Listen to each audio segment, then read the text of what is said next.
Je suis trop fan de l'univers Disney, quoi. Salut 20 minutes, je suis Baptiste Le Caplin et on va parler de Zootopie 2 dans lequel j'interprète Gary the Snake, le petit serpent bleu trop mignon. Ben, ça faisait des années que j'attendais ça. Et mon agent m'a appelé, Grégory Veil, que je remercierai jamais assez, qui est le meilleur agent que tous les acteurs et actrices puissent rêver d'avoir. Il m'a dit: Baptiste, je veux pas que tu sautes au plafond, mais Disney aimerait te voir pour des essais. Ça y est, enfin. Donc j'étais trop content, mais j'ai eu une pression énorme parce que, en plus, on m'a dit pour Zootopie 2. J'ai fait: ah ouais, d'accord, donc c'est pas, ça déconne pas. Et oui, c'était les essais. J'avais vraiment envie d'y arriver. Ça faisait des années. Il n'y a pas un seul de mes spectacles où je fais pas une allusion à Disney. Il n'y a pas un seul sketch avec Jérémy et Arnaud où on fait pas une parodie de Disney. Donc c'est de mon propre chef. C'est moi à chaque fois qui arrive avec ces propositions-là parce que je suis trop fan de l'univers Disney, quoi. Et que je trouve qu'au fur et à mesure, au fil des années, scénaristiquement, ils ont réussi à créer des choses incroyables. Et donc, quand tu es appelé par eux, j'étais trop content, quoi. Et en même temps, énorme pression parce que j'avais pas envie d'être ridicule. Et puis, j'avais surtout envie d'être retenu déjà, de réussir mes essais pour pas décevoir mes filles, quoi.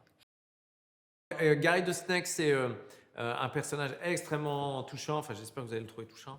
Mais c'est quelqu'un qui est victime d'une énorme injustice. En fait, on comprend pourquoi dans Zootopie 2, il n'y a pas de reptile, pourquoi il n'y a pas de serpent à Zootopie. Il y a une énorme machination derrière, il y a un énorme complot même, on peut dire. Et donc Gary the Snake a envie de faire éclater la vérité. Et moi, c'est un truc qui me parle énormément. Je déteste l'injustice. Enfin, ça paraît très bizarre, mais j'ai un vrai rejet, un truc très épidermique avec les situations injustes. Et j'ai pu en être victime dans ce métier aussi des fois. Et j'ai pas tendance à me taire, à me laisser faire. Donc j'ai été très touché par ça. Et j'ai trouvé le personnage extrêmement mignon, extrêmement touchant. Il a une vraie relation très mignonne avec sa grand-mère. Je ne vais pas trop en dire. Mais ça, c'est un truc qui m'a touché, ouais. Parce que j'ai un petit regret. J'ai perdu ma grand-mère quand j'avais 16 ans. J'ai pas assez profité d'elle.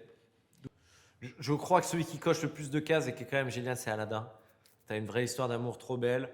T'as l'évolution d'Aladin. T'as le vrai méchant, Jafar. Les chansons sont très belles. Et puis Richard Darbois et le génie, ils sont trop drôles, quoi. Enfin, vraiment, je pense qu'il coche énormément de cases très, très, très cool. Après, celui qui me touche beaucoup, c'est le monde de Nemo pour la quête du papa qui va retrouver son fils.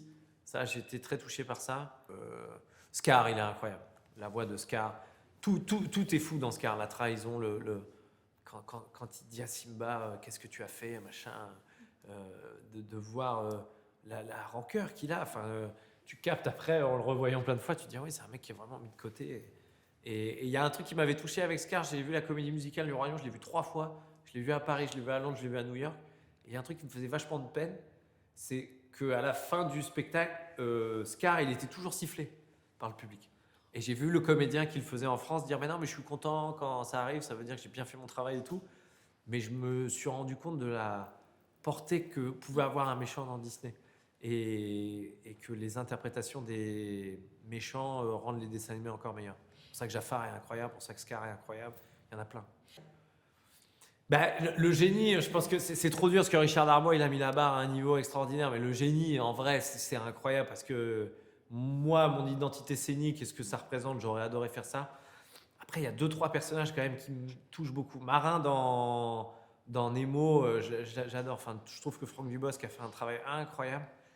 Mais celui qui m'a vraiment fait éclater de rire, c'est le chien dans Là-haut, quand son modificateur de voix se pète, qu'il a une voix dégueulasse. Putain, mais ça, j'aurais rêvé, j'aurais payé pour pouvoir le faire en studio.